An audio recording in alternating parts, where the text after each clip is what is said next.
नमस्कार, स्वागत है आपका खबर उत्तराखंड में। आपके साथ मैं हूं श्रुति शुक्ला। रुक करेंगे खबरों की ओर, लेकिन उससे पहले एक नजर आज की सुर्खियों पर। हरिद्वार में कांवड़ मेले की तैयारियों को लेकर सीएम धामी सख्त, नाम बदलकर नहीं खोल सकेंगे दुकान, गंदगी और मिलावट पर होगी सख्त कार्रवाई। रामनगर में संयुक्त संघर्ष समिति का प्रदर्शन, जंतर मंतर पर कथित लाठीचार्ज के विरोध में नारेबाजी, केंद्र सरकार और शिक्षा मंत्री के खिलाफ जताया विरोध। विकासनगर में दिल्ली यमुनोत्री हाईवे पर भारी भूस्खलन, लखवाड़ डैम के पास पहाड़ी से सड़क पर गिरा मलबा, मलबे की लपेट में आई कार, सभी सवार सुरक्षित। लगातार रामनगर में युवक को रेस्क्यू के दौरान कोबरा ने काटा, युवक ने कोबरा को डिब्बे में बंद कर अस्पताल पहुंचाया। अस्पताल में सांप देखकर डॉक्टर और लोग रह गए हैरान, डॉक्टरों ने तुरंत शुरू किया उपचार। नीट और छात्रों पर लाठीचार्ज के मुद्दे पर सियासत तेज, कांग्रेस ने प्रदर्शन कर फूका सरकार का पुतला, शिक्षा मंत्री धर्मेंद्र प्रधान के इस्तीफे की मांग। लक्सर के पार्थेश्वर मंदिर में हुए दोहरे हत्याकांड का खुलासा, मुख्यमंत्री समेत 3 आरोपी गिरफ्तार, गद्दे विवाद में हुई थी 2 साधुओं की हत्या, 24 घंटे में सुलझाई गुत्थी। आप देख रहे हैं की न्यूज़, खबरों का सारथी। अब रुक करेंगे खबरों की ओर। खबर देहरादून से है, जहां अखिल भारतीय कांग्रेस कमेटी के अनुसूचित जाति एवं अल्पसंख्यक विभाग के अध्यक्ष मदन लाल भारती ने प्रेस वार्ता की। इस दौरान उन्होंने बताया कि संगठन के आह्वान पर 27 जुलाई को नई दिल्ली में विशाल धरना प्रदर्शन आयोजित होगा। उन्होंने के न्यूज से खास बातचीत करते हुए प्रस्तावित कार्यक्रम को लेकर क्या कहा, आइए सुनवाते हैं। देहरादून के कांग्रेस भवन में, जहां पर हमारे साथ उत्तराखंड कांग्रेस एससी विभाग के प्रदेश अध्यक्ष मदन लाल भारती जी हैं। इन्होंने एक आज प्रेस वार्ता की थी और ये जानकारी दी गई है कि 27 जुलाई को जंतर मंतर पर एक बहुत बड़ा धरना प्रदर्शन करने जा रहे हैं। इसी पर ज्यादा जानकारी लेने के लिए आज इनसे पूछते हैं, जानते हैं कि क्या किस तरह के कार्यक्रम रहेंगे। सबसे पहले धन्यवाद। मैं धन्यवाद करता हूँ आपके चैनल के माध्यम से आपका। पहला सवाल यही है, आज जो आपने प्रेस वार्ता कर जानकारी दी मीडिया को कि 27 जुलाई को आप और अल्पसंख्यक विभाग वो दोनों जंतर मंतर पर एक बहुत बड़ा धरना प्रदर्शन करने जा रहे हैं, किस तरह की रूपरेखा है? देखिए, हमारा जो आने वाले जुलाई 27 तारीख को एक देश की राजधानी जंतर मंतर पर एक बड़ा विशाल एससी डिपार्टमेंट और माइनॉरिटी डिपार्टमेंट को मिला के बहुत बड़ा कार्यक्रम ने प्रस्तावित है 27 जुलाई। उसका मकसद इस रूप में है कि देश और प्रदेशों में जिस तरह से लगातार माइनॉरिटी के ऊपर, दलित समाज के ऊपर, अग्रतों के ऊपर लगातार अत्याचार बढ़ रहे हैं, जो एट्रोसिटी घटनाएं घट रही है, तो उस घटनाओं में जब सरकारें दोहरा मापदंड का इस्तेमाल करती है, दोहरा मापदंड इस मायने में कि अगर माना इनके द्वारा कोई कृत्य किया जाता है, अपराध हो जाता है जाने अनजाने, तो उसको सजा देने में सरकार इतना ज्यादा आतुर रहती है कि बुलडोजर जैसे चीजों का इस्तेमाल, इससे लगता है कि देश में कानून है, जिससे बुलडोजर का इस्तेमाल भी करने लगती है और मतलब अंत तक तह तक जाने का प्रयास करती है। उसमें कई बार निर्दोष लोगों को भी इसमें उसका खामियाजा भुगतना पड़ता है। धन्यवाद आपका। ये थे हमारे साथ उत्तराखंड कांग्रेस एससी विभाग के प्रदेश अध्यक्ष मदन लाल जी, जिन्होंने बताया कि 27 जुलाई को होने वाले जंतर मंतर पर धरना प्रदर्शन की तैयारियां कैसे चल रही हैं। अब ये आने वाला समय ही बताएगा कि वो जो धरना प्रदर्शन होगा वो कितना सफल होगा। मैं शिवनारायण अपने सहयोगी कैमरामैन के साथ, के न्यूज इंडिया, देहरादून। हल्द्वानी में किसान मंच उत्तराखंड और नर्सिंग अभ्यर्थियों ने संयुक्त प्रेस वार्ता कर वर्षकार नर्सिंग भर्ती की मांग को लेकर सरकार के खिलाफ मोर्चा खोल दिया। किसान मंच ने नर्सिंग अभ्यर्थियों के आंदोलन को अपना पूर्ण समर्थन देते हुए 24 जुलाई को देहरादून के बुद्ध पार्क में नर्सिंग महापंचायत आयोजित करने का ऐलान किया। किसान मंच के प्रदेश अध्यक्ष कार्तिक उपाध्याय ने कहा कि हजारों नर्सिंग अभ्यर्थी लंबे समय से न्याय की मांग कर रहे हैं, लेकिन सरकार उनकी मांगों की अनदेखी कर रही है।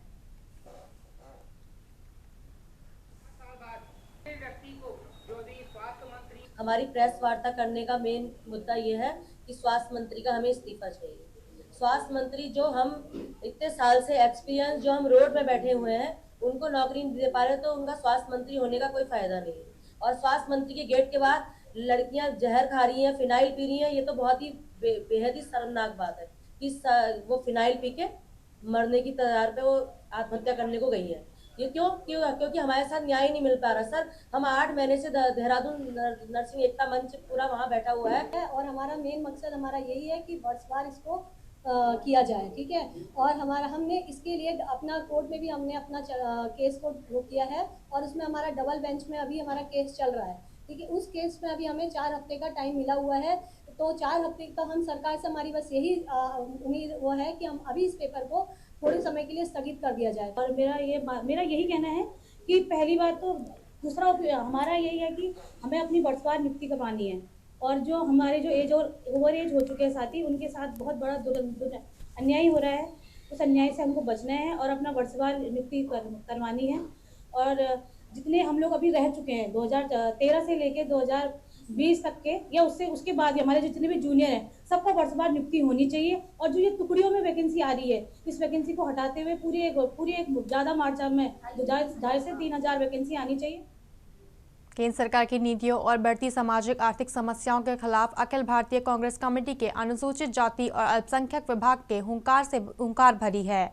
इस कड़ी में 27 जुलाई को नई दिल्ली में आयोजित होने जा रहे विशाल धरना प्रदर्शन की तैयारियों को लेकर गुरुवार को प्रदेश कांग्रेस मुख्यालय में एक संयुक्त प्रेस वार्ता का आयोजन किया गया। प्रेस वार्ता को संबोधित करते हुए प्रदेश अनुसूचित जाति विभाग के अध्यक्ष मदन लाल और अल्पसंख्यक विभाग के अध्यक्ष सुलेमान अंसारी ने केंद्र सरकार पर जमकर निशाना साधा।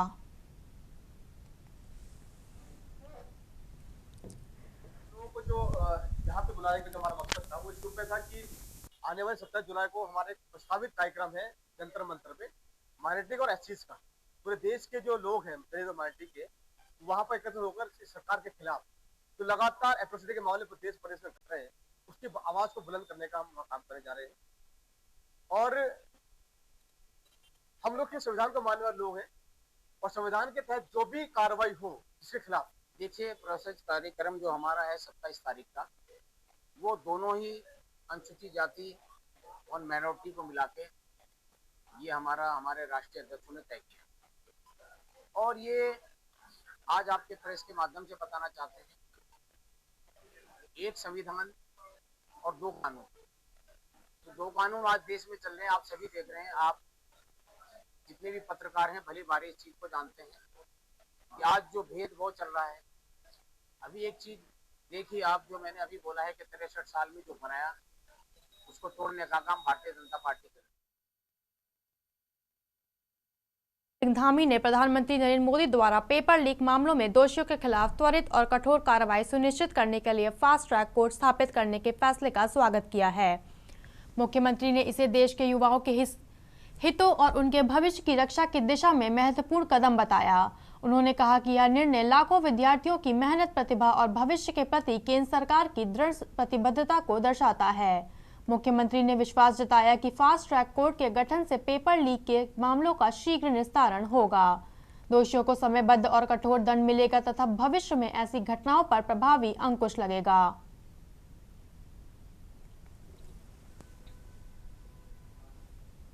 कि ये बहुत एक सोची समझी साजिश है कि छात्रों को आगे करके बाद में स्वयं राजनीति करना, माहौल खराब करना, कानून व्यवस्था को अपने हाथ में लेना, अराजकता फैलाना। जबकि प्रधानमंत्री मोदी जी के नेतृत्व में आज पूरे देश के अंदर 12 लाख से भी ज़्यादा लोगों को नियुक्ति पत्र वितरण किए गए हैं। नीट का एग्ज़ाम दोबारा करवाया गया है और पूरी पारदर्शिता के साथ करवाया गया है। सीबीआई जांच की इंक्वायरी की गई है, जो लोग दोषी थे उनके खिलाफ कार्रवाई की गई है। पूरे देश भर के अंदर जहाँ भी एनडीए की सरकारें हैं, भाजपा की सरकारें हैं। देश भर में पेपर लीक के मामलों के बीच देहरादून स्थित उत्तराखंड तकनीकी विश्वविद्यालय में परीक्षा से पहले प्रश्न पत्र लीक होने का मामला सामने आया है। जांच के बाद विश्वविद्यालय ने 2 विषयों की परीक्षाएं रद्द कर दी हैं। मामले पर भाजपा प्रदेश प्रवक्ता मथुरा दत्त जोशी ने कहा कि पेपर लीक जैसी घटनाओं में दोषियों के मन में कानून का खौफ होना जरूरी है। उन्होंने बताया कि सरकार ने यूटीयू और तकनीकी शिक्षा सचिव को कड़े निर्देश दिए हैं तथा मामले की गंभीरता से जांच की जा रही है। उन्होंने कहा कि 1-2 दिन में जांच के महत्वपूर्ण परिणाम सामने आएंगे और जो भी दोषी पाया जाएगा उसे किसी भी सूरत में बख्शा नहीं जाएगा। सरकार का संकल्प है कि भविष्य में ऐसी घटनाओं की पुनरावृत्ति रोकने के लिए कठोर कार्रवाई की जाएगी। निश्चित रूप से आपकी बात सी है कि खौफ पैदा होना बहुत जरूरी है। देखिए, इसमें 2-3 बातें हैं। जब किसी एक व्यक्ति के खिलाफ कार्रवाई हो जाएगी तो निश्चित रूप से उसमें खौफ भी पैदा होगा, क्योंकि ये आपका कहना ठीक है कि कई वर्षों से पेपर लीक हो रहे हैं और उसमें सरकार की तरफ से हर हमेशा गंभीरता से विचार होता है। माननीय मुख्यमंत्री जी ने तो छात्र बीच में जाकर स्वयं सीबीआई जांच की स्वीकृति भी दी थी। उसकी सीबीआई जांच हो रही है। जहां तक यूट्यूब का सवाल है, आप देखेगा 1-2 दिन में इसके और गंभीर परिणाम आएंगे। रामनगर में युवा कांग्रेस कार्यकर्ताओं ने दिल्ली के जंतर मंतर पर प्रदर्शन कर रहे युवाओं पर हुई कथित पुलिस और कार्रवाई और लाठीचार्ज के विरोध में प्रदर्शन करते हुए केंद्र सरकार का पुतला फूका। प्रदेश महासचिव सुमित लोहनी के नेतृत्व में लखनपुर चौराहे पर जुटे कार्यकर्ताओं ने केंद्र सरकार के खिलाफ नारेबाजी की और आरोप लगाया कि शांतिपूर्ण प्रदर्शन कर रहे युवाओं के लोकतांत्रिक अधिकारों का हनन किया गया। युवा कांग्रेस ने शिक्षा मंत्री धर्मेंद्र प्रधान के इस्तीफे, सार्वजनिक माफी और कथित कार्रवाई के लिए जिम्मेदार अधिकारियों पर कार्रवाई की मांग की। संगठन ने चेतावनी दी कि जब तक मांग पूरी नहीं होती और युवाओं को न्याय नहीं मिलता तब तक आंदोलन जारी रहेगा। आने दिनों में इसे चरणबद्ध तरीके से और तेज किया जाएगा।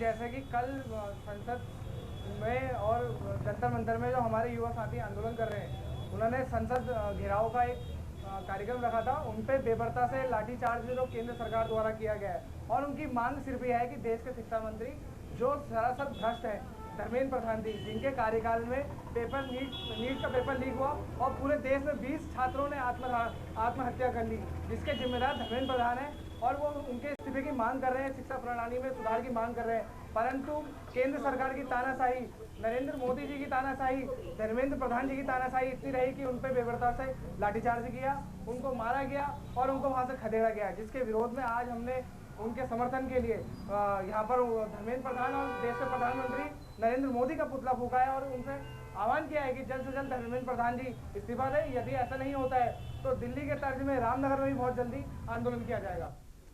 उत्तराखंड के रामनगर स्थित कॉर्बेट टाइगर रिजर्व में गश्त के दौरान एक दैनिक श्रमिक पर टाइगर ने हमला कर उसे गंभीर रूप से घायल कर दिया। घायल कर्मचारी की पहचान सुंदर खाल निवासी 32 वर्षीय पीताम्बर के रूप में हुई है, जो सरपरदुली रेंज में 3 अन्य कर्मचारियों के साथ गश्त पर था। कॉर्बेट के उपनिदेशक राहुल मिश्रा ने बताया कि अचानक टाइगर ने पीताम्बर पर हमला कर दिया, जिसके बाद साथियों ने कड़ी मशक्कत कर उसे बाघ के चंगुल से छुड़वाया। घायल को पहले रामनगर के सरकारी अस्पताल ले जाया गया, जहां प्राथमिक उपचार के बाद हायर सेंटर रेफर कर दिया गया। घटना की जानकारी मिलते ही विभाग के अधिकारी अस्पताल पहुंचे और घायल व उसके परिजनों से मुलाकात की। टाइगर के हमले में पीताम्बर के गले और शरीर के कई हिस्सों पर गहरे घाव आए हैं। हालांकि विभाग के अनुसार फिलहाल उसकी हालत खतरे से बाहर है।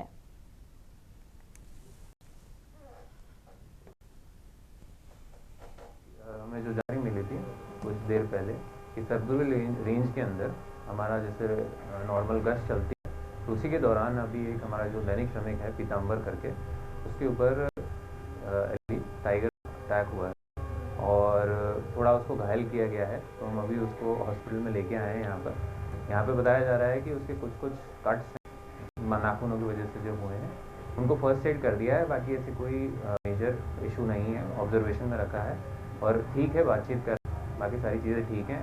और अगर हॉस्पिटल रेफर करता है कहीं और ले जाने के लिए तो उस हिसाब से। उत्तराखंड हाई कोर्ट ने हरिद्वार के जिला सत्र न्यायालय, जिलाधिकारी कार्यालय, तहसील, एसएसपी कार्यालय और अन्य सरकारी परिसरों में सार्वजनिक शौचालयों की बदहाल स्थिति को लेकर दायर जनहित याचिका पर सुनवाई करते हुए राज्य सरकार और जिलाधिकारी हरिद्वार से 2 सप्ताह के भीतर जवाब तलब किया है। कोर्ट ने अभी पूछा है कि सार्वजनिक शौचालयों की साफ सफाई को लेकर सर्वोच्च न्यायालय के जनवरी 2025 के निर्देशों का कितना पालन हुआ है। मामले की अगली सुनवाई 12 अगस्त को होगी। याचिकाकर्ता ने आरोप लगाया है कि कई शौचालय उपयोग लायक नहीं है, जबकि कुछ पर ताले लगे मिले, जिससे आम लोगों और कर्मचारियों को भारी परेशानी का सामना करना पड़ रहा है। याचिका में सुप्रीम कोर्ट के निर्देशों का प्रभावी अनुपालन सुनिश्चित कराने की मांग की गई है।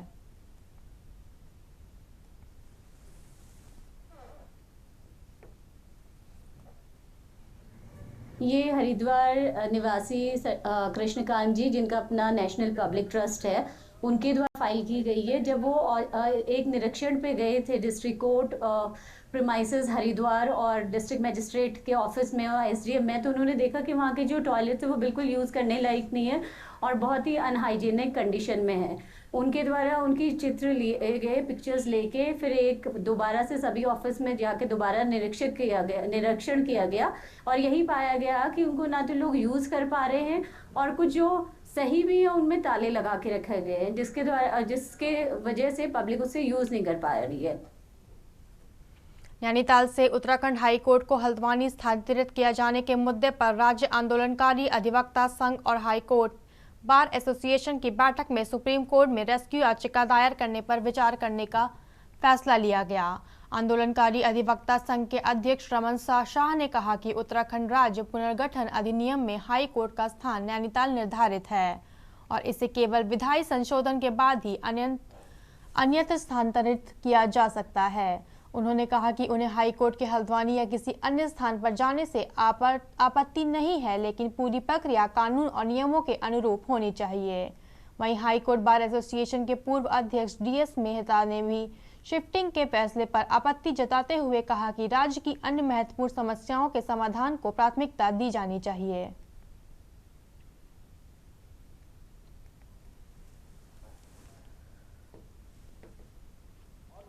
एडमिनिस्ट्रेटिव ऑर्डर से हाई कोर्ट नहीं जा सकता है, उसके लिए कॉन्स्टिट्यूशनल ऑर्डर चाहिए। प्रेसिडेंट ऑफ इंडिया का हमारे पास नोटिफिकेशन 3 तारीख का 2000 का, उस पर सीधे लिखा गया कि प्लेस एट नैनीताल लिखा हुआ। उसको जब तक प्रेसिडेंशियल नोटिफिकेशन चेंज नहीं होता तब तक कोई भी ताकत, चाहे स्टेट की हो चाहे हाई कोर्ट की हो, इस हाई कोर्ट को हिलाना नहीं चाहिए। दूसरी बात, 246 में संविधान 246 में डायरेक्टिव सर्विस कहाँ कौन सी होगी, क्या होगी। देहरादून के अनिरुद्ध आश्रम में 2 दिवसीय अनिरुद्ध किसान सम्मेलन का शुभारंभ हुआ। सम्मेलन में कैबिनेट मंत्री खजान दास मुख्य अतिथि के रूप में शामिल हुए, जबकि विकासनगर विधायक मुन्ना सिंह चौहान ने भी कार्यक्रम में भाग लिया। सम्मेलन का उद्देश्य किसानों को सम्मान, ज्ञान और बेहतर बाजार उपलब्ध कराकर उन्हें सशक्त बनाना है। कार्यक्रम के दौरान किसानों की आय बढ़ाने, कृषि उत्पादों के बेहतर वितरण और आधुनिक कृषि तकनीकों पर चर्चा की जा रही है। सम्मेलन में कृषि विशेषज्ञ अधिकारी और बड़ी संख्या में किसान भाग लेकर अपने अनुभव साझा कर रहे हैं।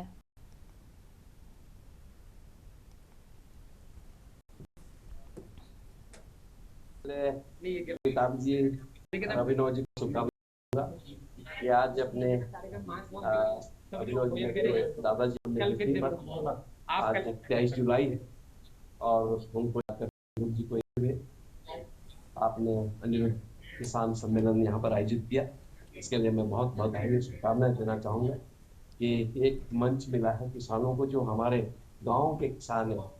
पहले तो जो कीवी है, कीवी को समझना पड़ेगा। किसान विंडो वो ये है कि किसानों को डायरेक्ट कैसे बीज का जो पार्ट है वो कैसे गायब हो, जो एक बिचौलिया जिसे हम ये कहते हैं मीडिएटर, तो किसान से लिया और सीधा स्टोर के माध्यम से उसको बेचने किया जाता है।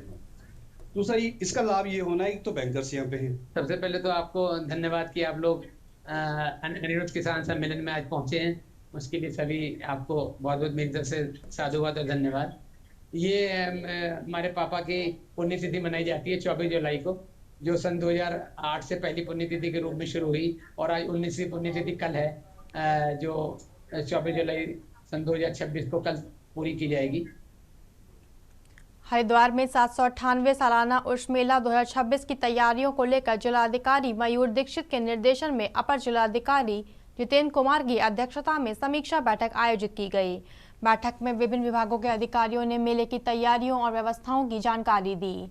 अपर जिला अधिकारी के निर्देश दिए गए कि उसे शुरू करने से पहले मेला क्षेत्र से सभी अवैध अतिक्रमण हटाए जाएं और श्रद्धालुओं के सुगम आवागमन की समुचित व्यवस्थाएं सुनिश्चित की जाएं। उन्होंने सभी विभागों को अपनी समन्वय के साथ तय समय सीमा से कार्य पूरे करने के निर्देश दिए, ताकि देश विदेश से आने वाले जहांगीरों को मेले के दौरान किसी प्रकार की असुविधा का सामना ना करना पड़े।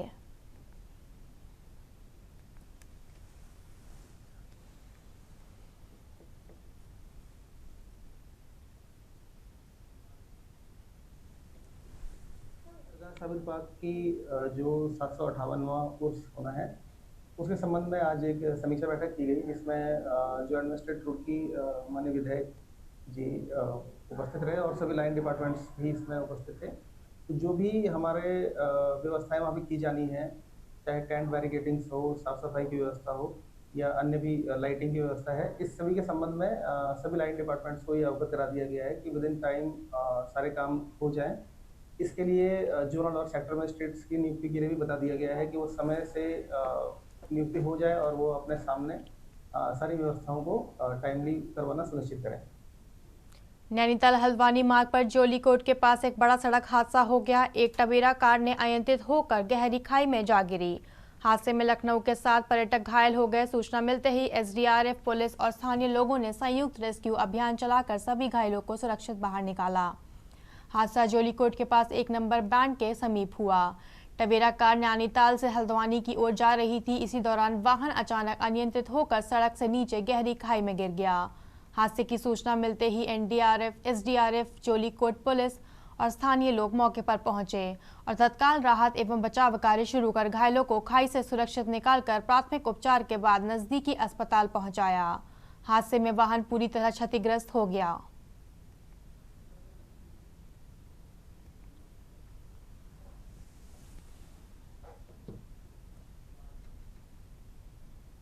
जानकारी मिली कि एक वाहन रोड से नीचे गिर गया है, जिसमें कुछ लोग के घायल होने की संभावना है।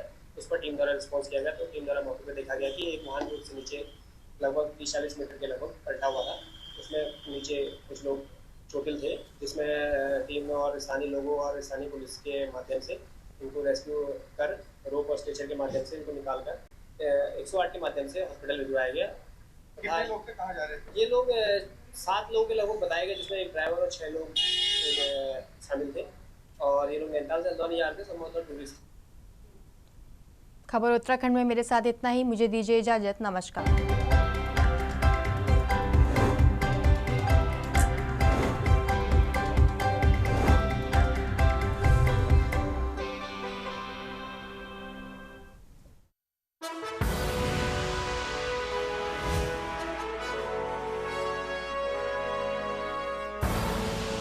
आप देख रहे हैं के न्यूज़, खबरों का